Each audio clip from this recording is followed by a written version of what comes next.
Hello, and welcome to part two of our CAR T webinar, sponsored in part by Kite Pharma, with slides developed by the Leukemia and Lymphoma Society and MOASC.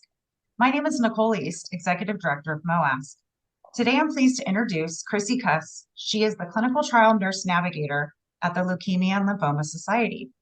In this role, she helps patients and their loved ones navigate the process of identifying and participating in clinical trials, and provides education, advocacy, and support through the continuum of their treatment and care.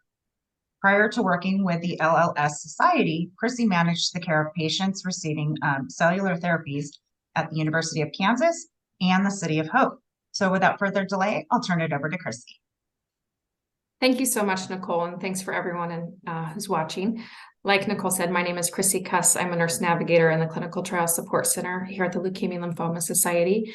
And we're a team of nurses and nurse practitioners who help patients and their families, and sometimes healthcare providers, navigate the clinical trial landscape, really learn about their treatment options for blood cancers, and enroll in clinical trials or identify any barriers they may be facing to enrolling in clinical trials and support them in overcoming those barriers.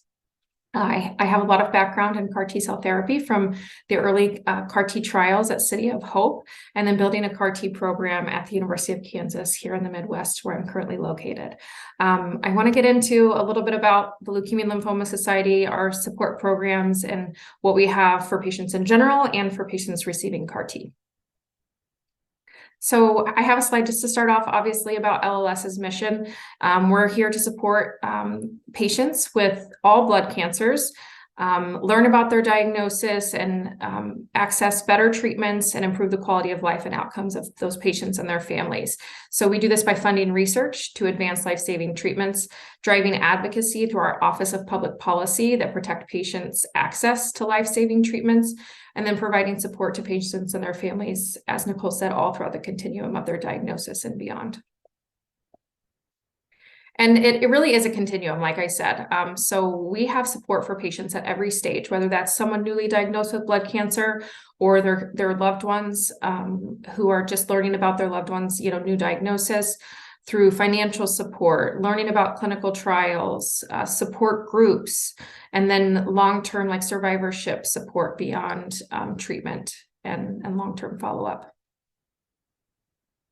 I want to dive in a little bit more into the Clinical Trial Support Center, which is where I work. So we are a department that was set up a little more than 6 years ago, as LLS continually kept getting calls from patients and their families wanting more information about clinical trials. And it was obvious to LLS that these calls needed to be answered by healthcare providers, people with, a lot of knowledge in this space. And so we started out, like I said, a little over 6 years ago with one part-time nurse, and we have now grown to a team of 11 nurses and nurse practitioners. We're comprised of adults and pediatric nurses and nurse practitioners. A lot of us have a lot of background in clinical trials. There's a handful of us that are BMT nurses. Some of us have clinical nurse specialist degrees, and all of us have extensive backgrounds in hematology. We have 2 admins that support our team and gather frequent data on different metrics of who enrolls on trials, what patients we're capturing, what healthcare providers are referring, and what barriers patients might be facing to enrolling, and how LLS can help overcome those barriers. When we are assigned a patient, and we're not assigned patients based on like geography or disease, it's just really sort of like a batting order how we're assigned patients, but we work with them on an individualized one-to-one sort of like personal nurse basis. And we conduct comprehensive assessments with patients over the phone or their family members. Like I said, sometimes it's directly with the healthcare provider, and get a comprehensive assessment of that patient and their needs. That's everything from diagnosis, prior treatments, other medical history, what their education level is, what their needs are as far as financial assistance, caregiver support, things like that. And then logistics, like where can they travel, what support do they need to be able to travel to participate in a trial. And then based on all of that information that we capture, we do a comprehensive personalized assessment for every patient, search for clinical trials that they may be eligible for. And what goes into this is reaching out to trial sites, to see specific eligibility criteria, wait list information, not just the sites, but also reaching out to industry partners to learn about, logistics of their trials, how often the patient might have to get treatment on that study. Because the more we know about a trial, the more, the better we can communicate it to a patient. If I'm working with a patient who, just sure they can go stay somewhere for a month, but could they go back to that site, every month for a year? That's logistically not possible for them and their family. So I'm not going to send that trial option to the patient. So the more I know about all of those details, the better I can, personally search for a patient with their needs. And following up with that patient or their family or healthcare provider all throughout the process, helping them learn about all of those trials and if there's any published data in those trials, things like that, sharing that information with them, helping them get connected to the site for a consultation, and then following up with them beyond that. I have patients that I've been working with for well over 2 years. Some patients come back, naturally when they relapse and need updates to their clinical trial search. Some patients just want a nurse to talk to about their lab results or their medications, beyond that initial touch where we do the trial search.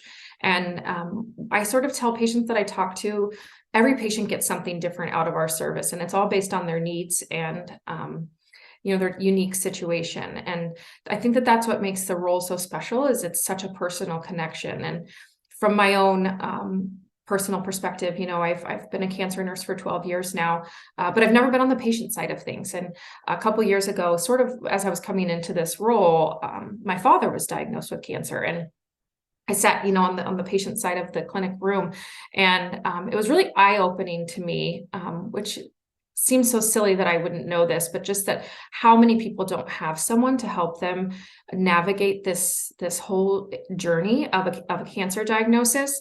And how many people just, go with what their doctor recommends without asking about other options, or, if clinical trials are never recommended, well, why not? Like, are there clinical trials for me? Could I potentially be getting better treatment if I participated in a study?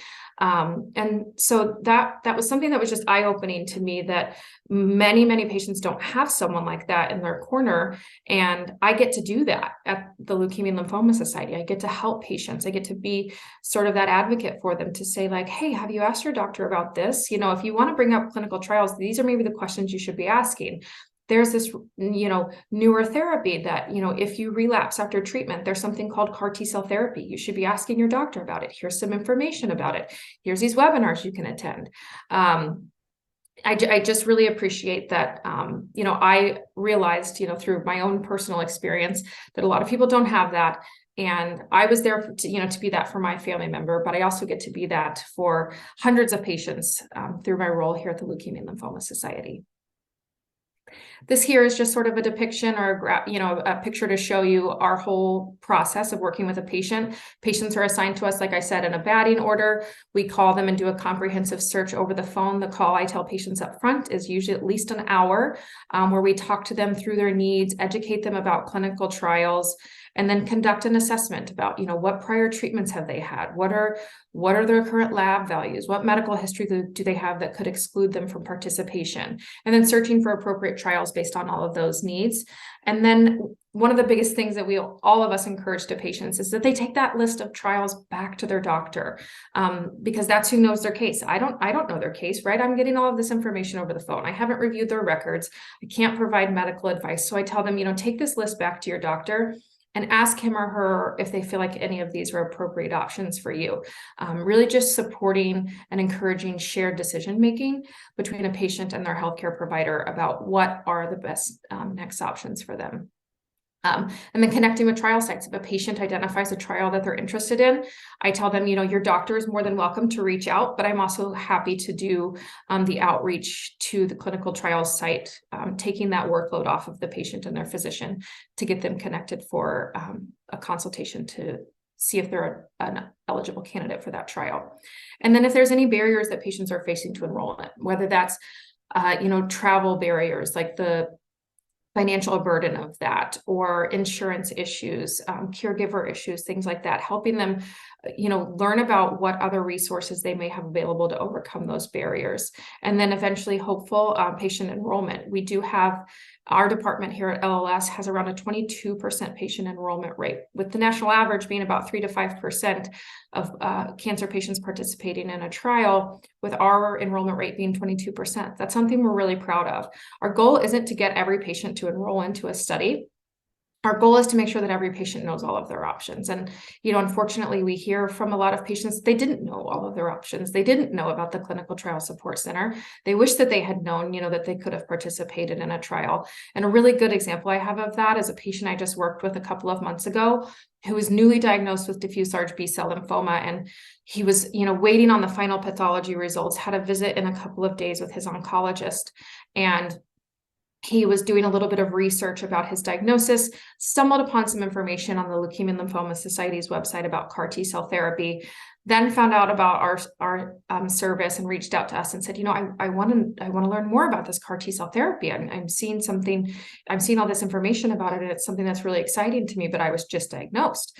And I was actually really excited because I had just learned about a clinical trial open at a number of sites across the country that's studying patients newly diagnosed with diffuse large B-cell lymphoma, randomizing them between frontline treatment, standard of care, and CAR T-cell therapy. So on the happenstance of him doing his own research online and finding out about our service and reaching out to me, he ended up going to a site and actually enrolling into that very trial.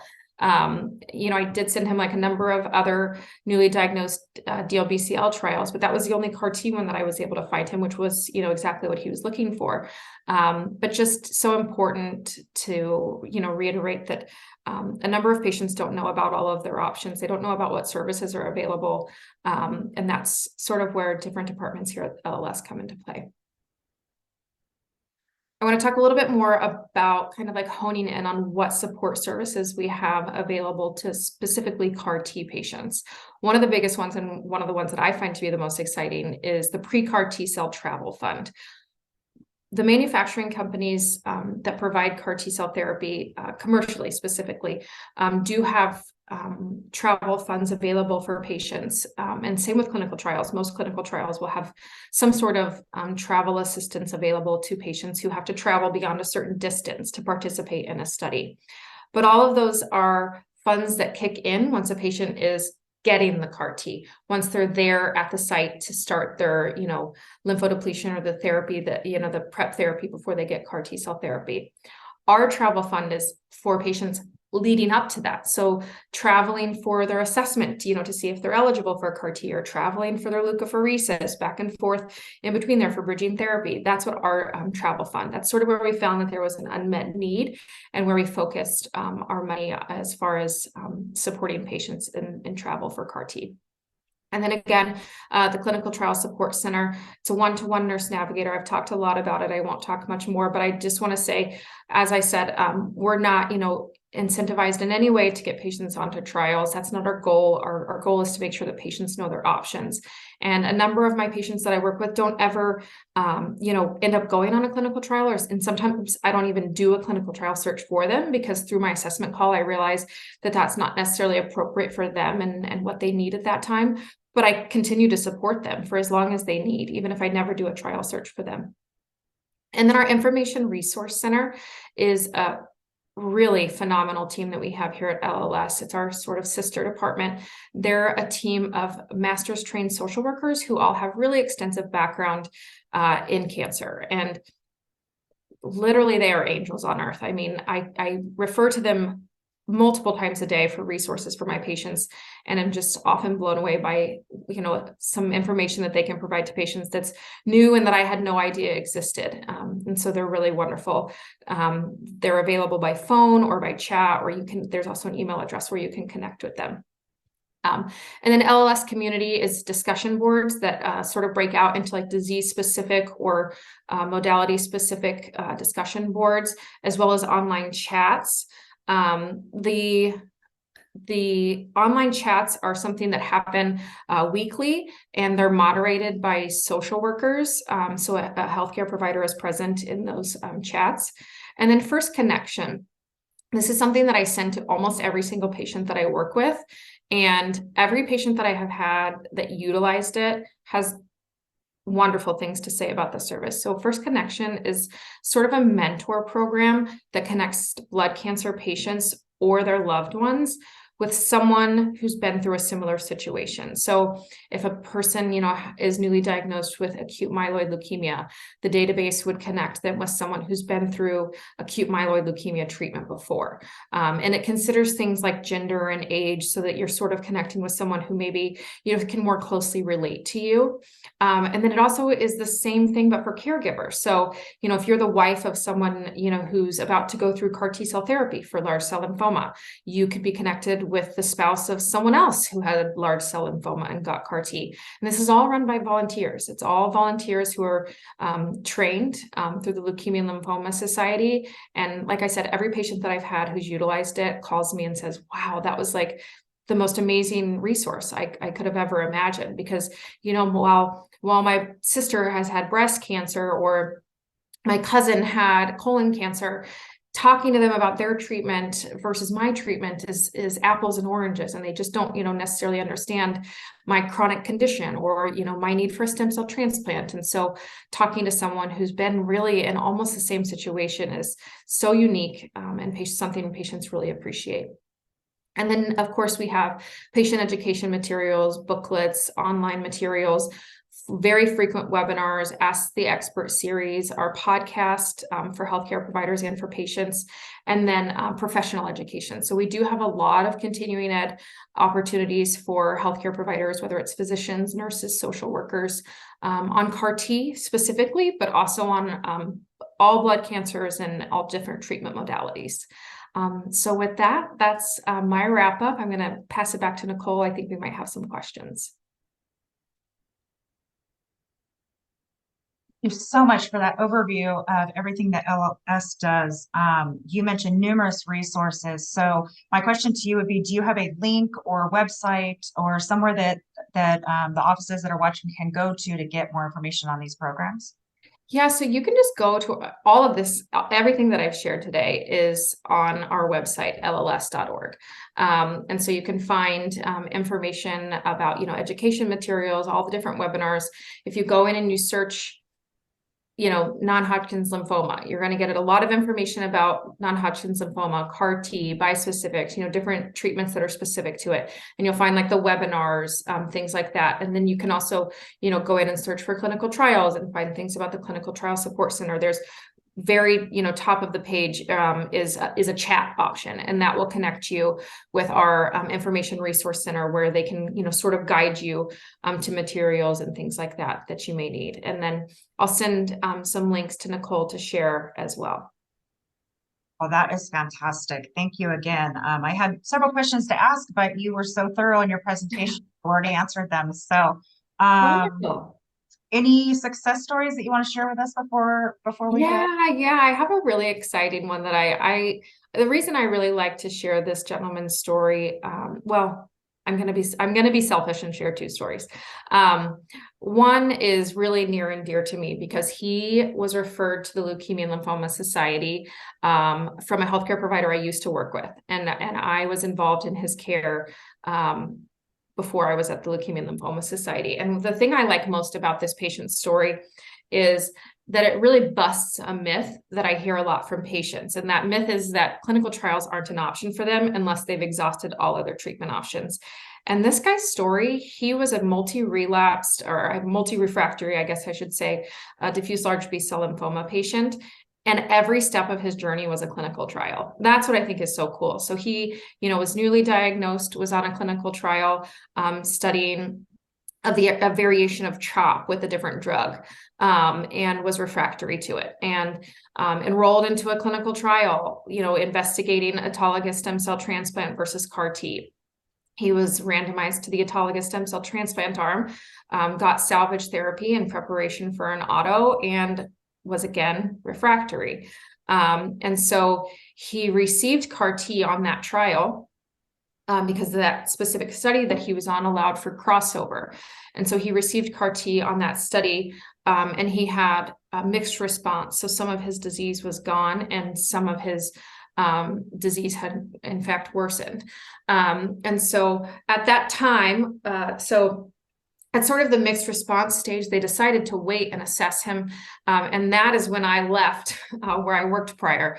And when he had subsequent disease follow-up, his healthcare provider referred him to me at the Leukemia and Lymphoma Society. And I helped do a clinical trial search based on him and his healthcare provider's needs. They asked specifically for bispecifics and dual targeted CARs or CAR Ts targeting, other antigens other than CD19. And I helped him get connected at a center on the West Coast where he got CAR T targeting a different antigen. And he received that CAR T in May of 2021, and he's in remission today. And so I really like his story just because, one, it's an exciting success story. It's one that I was involved in, for a very long time. He and his family are very important to me.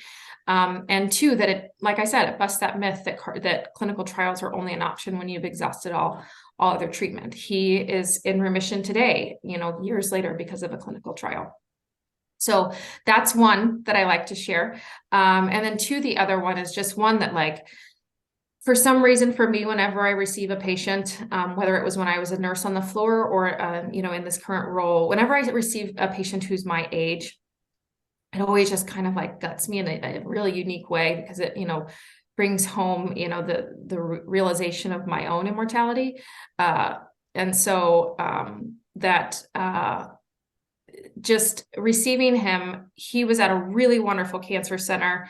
And he had T-cell ALL, and he was told that he needed to go home on hospice. He had failed multiple lines of therapy.